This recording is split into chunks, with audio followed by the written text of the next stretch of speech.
So if your child scored in the top band of NAPLAN, they most likely have an IQ of at least 110. I'm not going to say 120, but at least 110. And what that means is if they're in the top band of NAPLAN across the board and they have an IQ of 110, that means that they most likely have the potential to get into a top 10 selective school. So a keyword being their potential. Because again, you need to understand that even though IQ plays a pretty big role in terms of the raw talent required to get into selective, selective is also a very specific exam that has very specific patterns that need to be learnt, right? Like the NAPLAN has obviously its own specific patterns.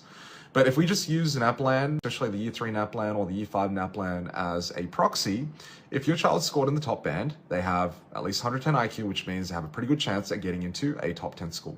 When I say a top 10 school, I'm not saying a top 3 school. A top 10 school means a school like, Sydney Girls, North Sydney Girls. If you want to get into a school like James Hughes or North Sydney Boys or Baulkham Hills, that is like in the top 3, okay?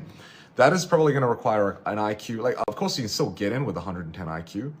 I'm not saying you can't, but I would say it's probably a little bit high to 120 to 130.